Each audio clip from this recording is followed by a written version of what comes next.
Baik,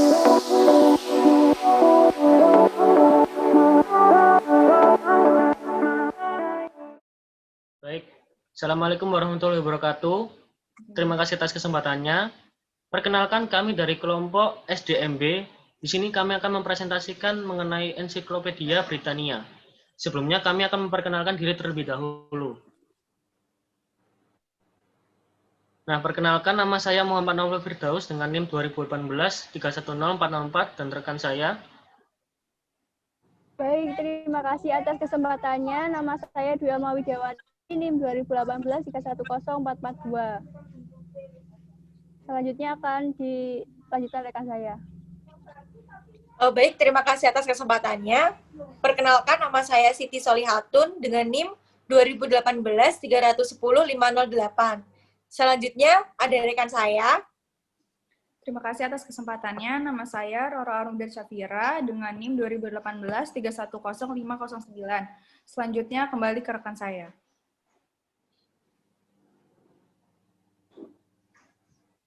Nah, kasus ini berawal pada pertengahan abad ke-19 Skotlandia. Pada saat itu, Skotlandia mengalami zaman informasi, yaitu The Scottish Enlightenment atau pencerahan kaum Skotlandia. Pada saat itu, berlangsung era industrialisasi setelah sebelumnya terjadi revolusi ide. Sebagai contohnya, munculnya teori ekonomi yang digagas Adam Smith tentang invisible hand. The Scottish Enlightenment membuat kota Edinburgh berubah menjadi pusat budaya ternama di dunia. Jadi, bukan hal yang mengejutkan jika selama kurun waktu tersebut, dua orang pengusaha besar mencoba untuk menangkap peluang dan membuat bisnis di bidang pengetahuan. Pemilik perusahaan itu antara lain adalah Colin McFarquhar, seorang pemilik bisnis percetakan, dan Andrew Bell, seorang pengusaha kerajinan ukir. Nah, mereka membentuk kerjasama di tahun 1768 dengan menerbitkan apa yang mereka sebut Dictionary of Arts and Science, atau Kamus Ilmu Pengetahuan dan Seni. Buku panduan baru berhasil diselesaikan dalam waktu 3 tahun dan ditawarkan kepada konsumen saat pemasangan tiap minggunya. Edisi pertama terjual habis dan disusul edisi kedua yang segera dicetak. Alhasil, semakin hari, omset semakin meningkat dan lebih luas pemasarannya dibanding cetakan sebelumnya. Nah, slide selanjutnya akan dilanjutkan oleh rekan saya. Terima kasih atas kesempatannya. Di sini saya akan menjelaskan tentang tahun-tahun penting di perusahaan Encyclopedia Britannica Inc. Jadi pada tahun 1815 ini, permintaan buku meningkat. Tumbuh perdagangan baru dengan pembajakan di Amerika. Jadi apa maksudnya? Pada tahun 1815 ini, permintaan buku meningkat seiring dengan diterbitkannya edisi kelima. Bahkan pada edisi kelima ini, cetakannya semakin melambung sampai dengan 20 volume. Nah, lalu terjadi perdagangan baru pembajakan di Amerika karena banyak sekali peminat yang menginginkan buku tersebut. Seperti itu. Lalu pada akhir abad ke-19, perusahaan dibeli oleh warga Amerika, sehingga perusahaan dialihkan ke USA. Nah, di sini Epi menegaskan bahwa visinya itu adalah bahwa perusahaannya adalah perusahaan ilmu pengetahuan pertama di dunia, dan mereka selalu mempertahankan kualitas serta memperbaiki material dan memilih material yang paling terdepan dan dipercaya oleh orang.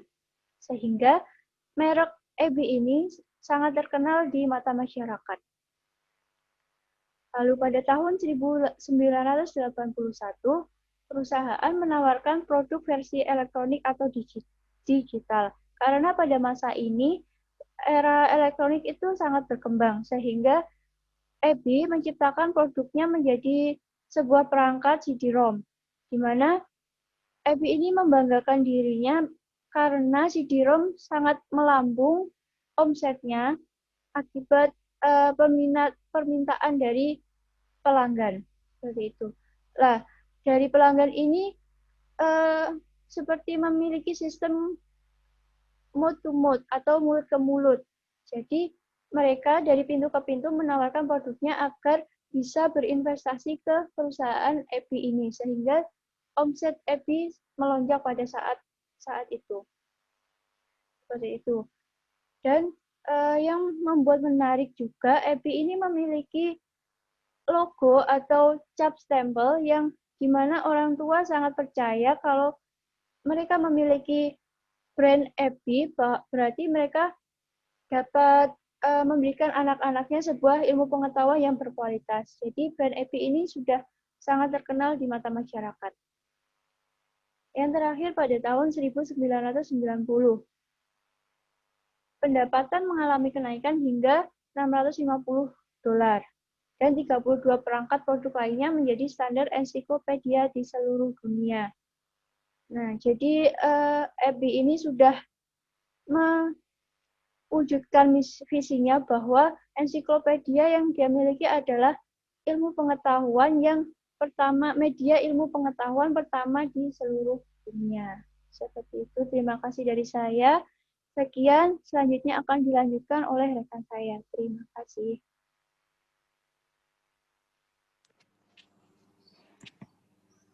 Nah, baik, terima kasih atas kesempatannya.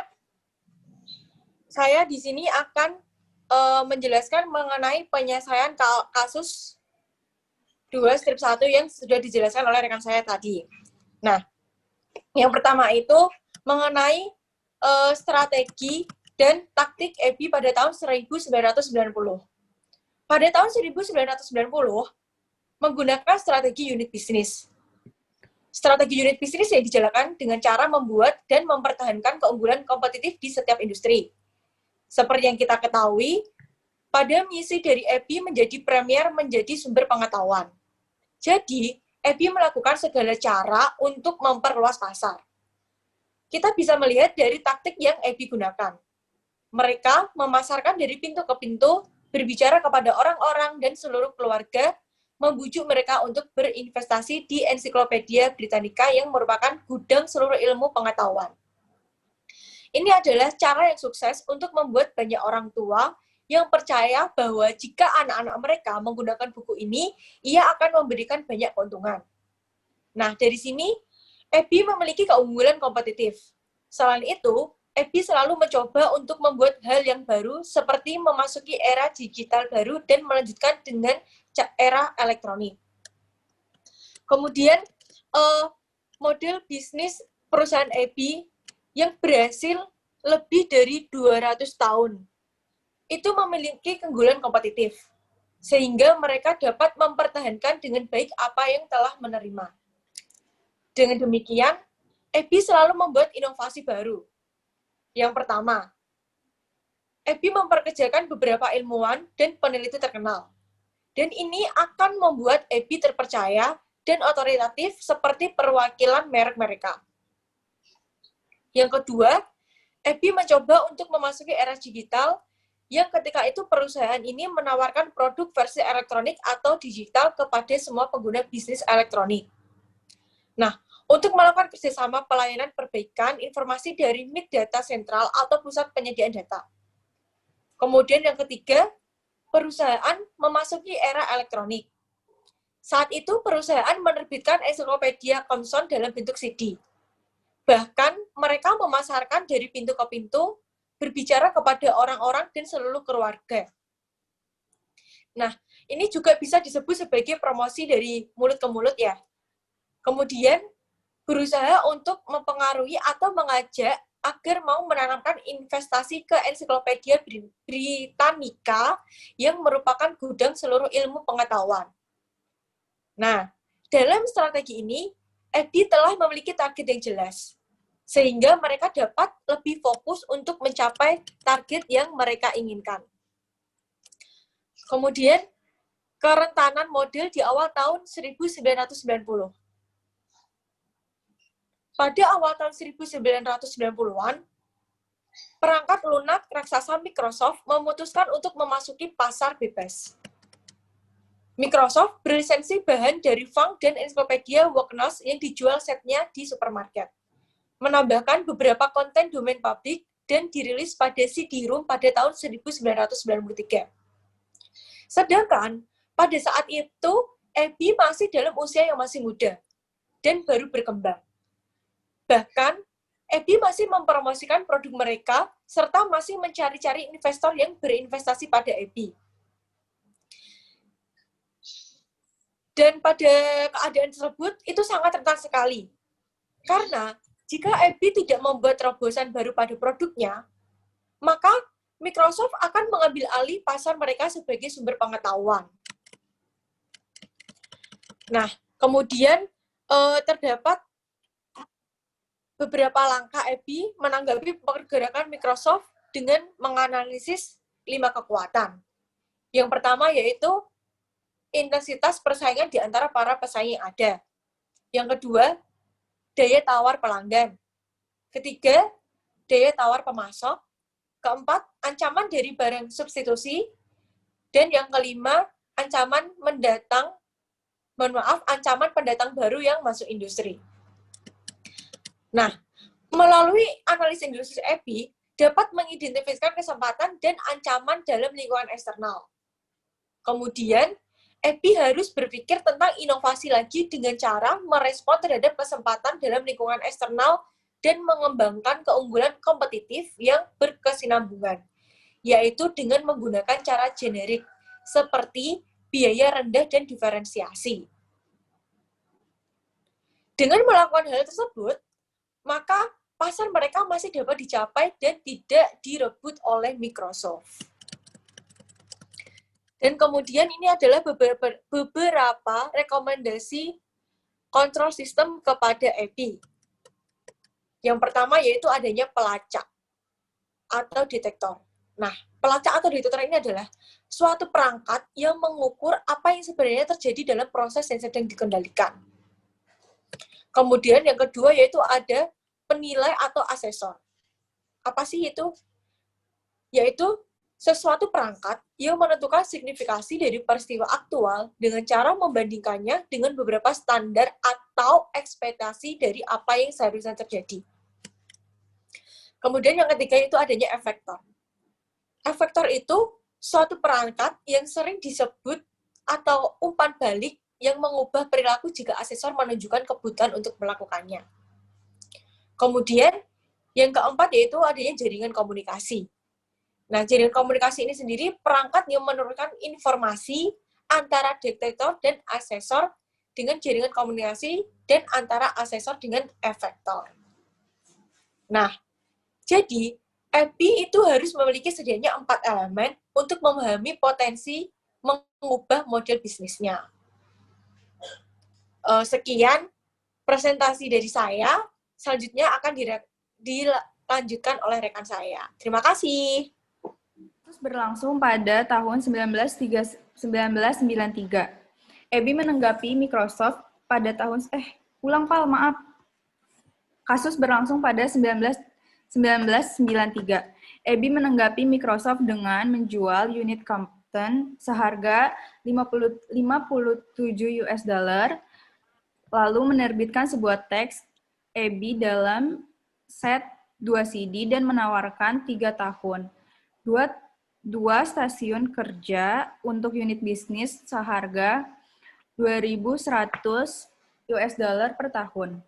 Dengan menggunakan hard drive 1 GB yang pada saat itu harganya sama dengan $1.100.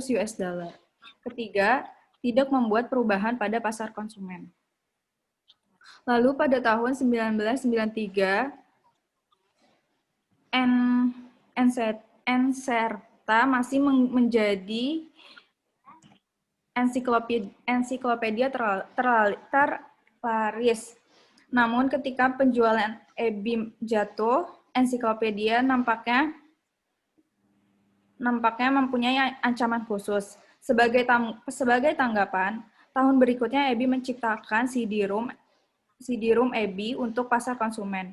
Perusahaan menawarkan CD gratis kepada konsumen yang membeli set cetak dengan biaya produksi Abby sebesar $2.000 sampai $3.000 dibandingkan dengan $1.5 untuk CD-ROM.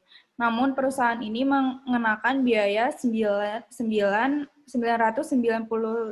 US dollar jika pelanggan hanya menginginkan CD penjualan.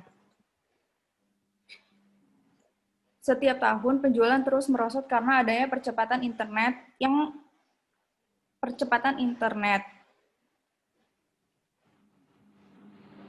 Lalu EBI terus berjuang untuk untuk mengganti EBI secara online khusus fakultas dan mahasiswa pada tahun 1994 dengan berlangganan dasar seharga 2.000 per dolar selama 5 tahun. Perpustakaan kaya mampu membeli label harga.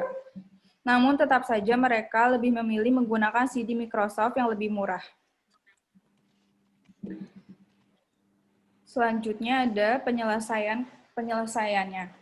Respon yang digunakan EBI belum efektif karena adanya respon yang kurang tepat dalam menanggapi Microsoft, yaitu yang pertama itu menjual unit usia yang menguntungkan. Yang kedua, relatif lebih lambat dalam mengeluarkan EBI dalam bentuk CD-ROM yang harganya lebih mahal.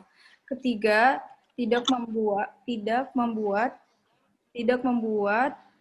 perubahan strategi. Keempat, tidak mengantisipasi perubahan uang yang signifikan. Kelima, tidak mengambil manfaat dari pertumbuhan internet yang masih pasif.